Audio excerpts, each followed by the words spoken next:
So now you've worked your way down, and now you're really onto the short fibres. The shortest fibre spinning next, and what happens is when you get down this far, you start to pull all the neps through.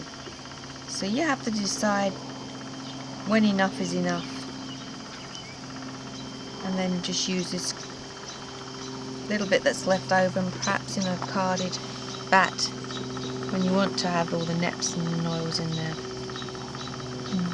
So now what it is, I'm too short now to get from this particular paddle to this one, so I'm going to spin everything that I can off of this comb, and then I'm going to join on and do to that comb, spin off the fibres from that comb.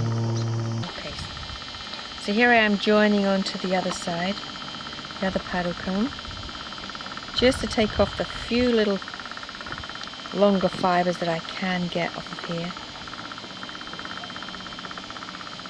See, here's all the debris left over. Now what happens when you get down this short, see how all the neps are pulling forward? More and more nep through because there's less fibres to hold them in place on the tines. Okay. So that's probably about as much as I can get off of this comb. Call that a day? And I call this a day, yeah. Okay. So, shall we see what's on the back of the comb? Sure, we can have a look. Let's take this off. Here on the back of the comb you can see a lot of the debris, all the bits and pieces, vegetation that's caught in there. And then also on this one too. We've got a lot of it, all the shorts and the little noils and neps, whatever you call them. So now you've got that far, now you would just take the waste off? Now we just pull the waste off and then we can load on again and start spinning again. And just repeat? And just repeat. Great, thank you. Okay, so that's the waste you've taken off. Yeah, let me show you how much is left in there. If I hold it against something dark. These are all the shorts and all the bits and pieces that I didn't want in my spinning because I wanted to have a nice, smooth, even yarn. If I spun the bat just as it was, that would all have still been in there. This is what the combs do, they take out all of this. And there's vegetation in there. Oh, there's lots of vegetation and there's all these little nubbins here, nips and oil. Yeah. Okay, so this is what the fibre was like when I started out. And then I combed it, and this is the 5-ply that I've now made. It's not very thick, is it? But it's it's like a sport weight. But it's got lots of elasticity, and it'll be a really hard wearing fibre. Great.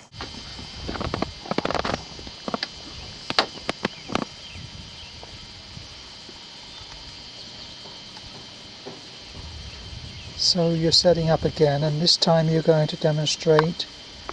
Oh, dehairing. I've got some llama fibre here, which is got a super undercoat. It's soft and it's just gorgeous, but it's got the guard hairs in it. So what I'm going to do is I'm going to find a lock and I'm going to lash onto the comb. And there's the guard hairs. Can you see them? Right sticking out the end there. Now what I can do is just grab hold of those guard hairs and just give a pull, and out a lot of them will come. I'll save those.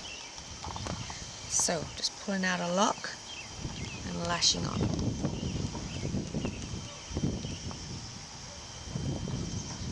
Now this hasn't been washed. Oh really?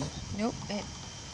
What happens is sometimes when you've got a very soft, downy fibre, it mats as you wash it. It doesn't matter how carefully you are. It can mat easily. So because of this, I want to spin this outside. Because it's not washed, I want to spin it outside. There's no way I'd want to spin this inside. I don't know whether you can see when I pick it up, but there's dust flying all out of it. Okay. So if I did this indoors... Like dander.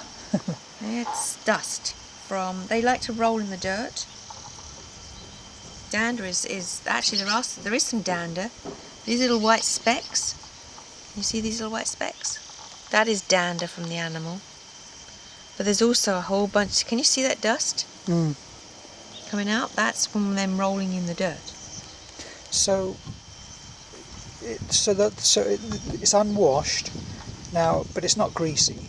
No, llama fibre doesn't have any grease at all. Okay, but you couldn't do this to sheep's wool.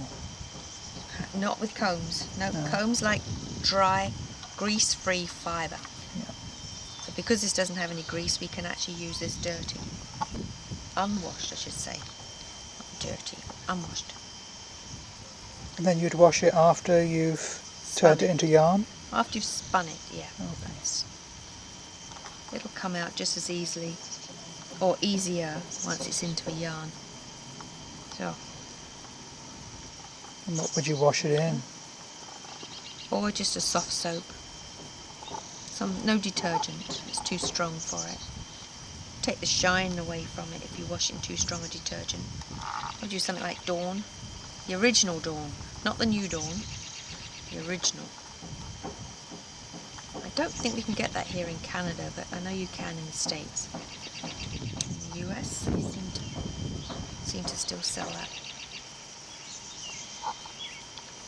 Okay, so now I think that's enough on that comb. So before I start combing with this one here, I'm going to pull all these long locks off here, all these The guard guard hairs? hairs. Yeah, see how they're a different colour too. See, they come right out. Is that just guard hairs, or This is just guard hair. just guard Yeah. hair? Now, what's happened when I pulled that one? See, some of the soft undercoat came out with it, so I'm going to put this back on again and pull it again, pull it through. So now I've only got the guard hair. Oh, that's good. Just means it didn't get lashed on enough. So.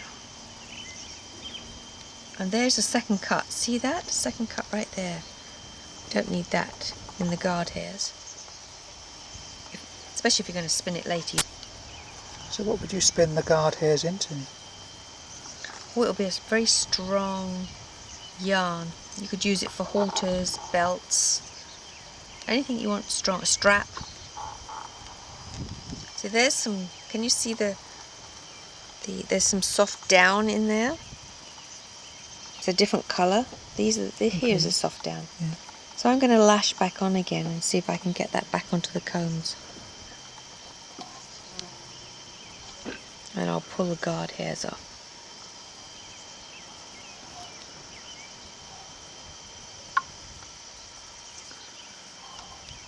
So what percentage of the fibre would be guard hairs, do you think? Or it could be up to 25% because the guard hairs weigh more than what the soft undercoat does. Oh, so 25% in actual weight volume, or in weight? It could be, weight, yes. And then once you wash it, you're going to lose some weight because the dirt is still in here. So once that's gone, that'll make a difference. Okay, so now I've pulled off as much as I can get off of there. So now I'm going to start to comb to see if I can get those fibres. Oh, look how dirty I am. So start at the tips and pull off the fibres. With your other hand. My other hand's holding the handle of the paddle comb that's on the post. So it's the restraint. Yes. Yeah.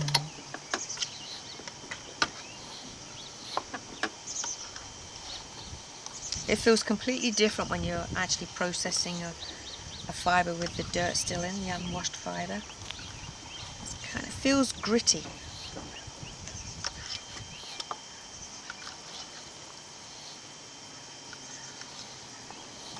But it doesn't hurt the combs. It doesn't hurt the fibre.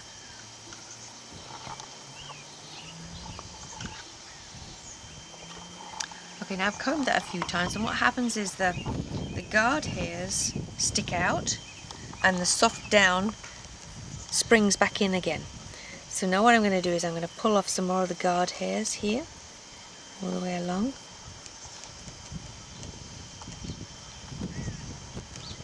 You can't get all the guard hairs out, but you can get most of them out processing it this way. And I'll pull them out on this one too. This paddle comb. So if you weren't combing, if you weren't using these combs, then how would you get rid of the guard hairs? Well, you'd have to send it away and have it processed in a mill, or you can sit and pick at it by hand. You could use mini combs. Mini combs will do the same thing, but obviously in smaller quantities. 4-pitch. This is That works this really is well. relatively efficient. Oh, it is, yeah. And it's for fine spinning, so I want to be able to spin this particular fibre nice and fine to weave with. So that's why I want to do it on the paddle combs. I could do it on the 4-pitch. The 4-pitch is very efficient in taking the guard hairs out too.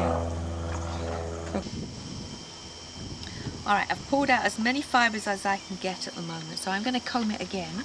So I'll take the top paddle comb off, and I'll just start repeating. Every time I pull the comb through, it's pulling out more of the guard hairs, and the soft underdown is going to be springing back, exposing those guard hairs for me to pull out easily.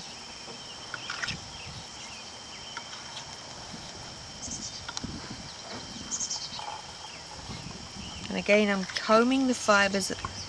This comb is combing these fibres, and this comb is these tines are combing these fibres both at the same time. Can you see that, how the fibres have gone through? I don't know whether you can see underneath, but I'm also combing the fibres underneath. I get it, okay. Oh yes.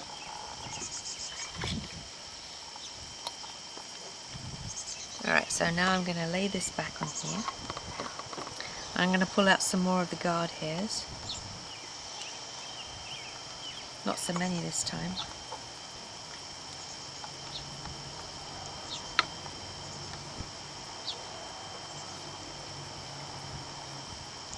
See, there's the guard hairs. Can you see them on my leg there?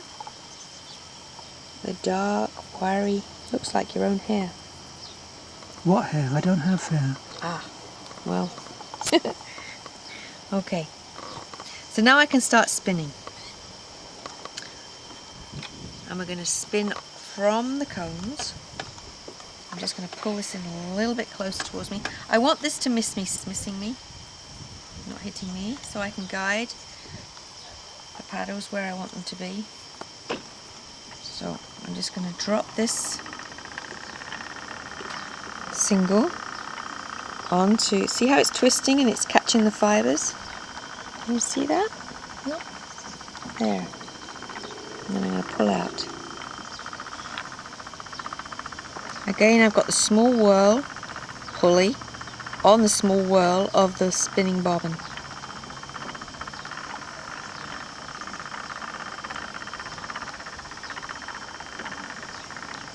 It's because I want a slow take up.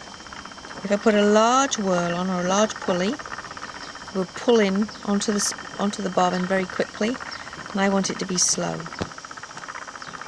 So I'm going to go all the way across, picking up the longer fibres.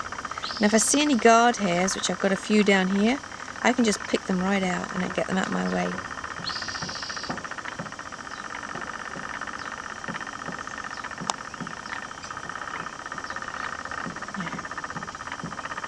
The combs keep the fibres nicely separated.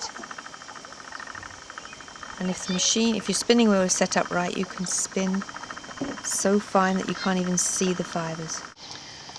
Okay, so I've cleaned off the combs now, and this is what was left behind in the tines. So these are all the really short fibres. This is where all the stuff is that I didn't want to put into my single. And this is the guard hairs that I took out. Now I keep the guard hairs because I want to spin those. I've actually made small handbags, small little carry bags out of made a 2-ply. Makes it a very strong bag.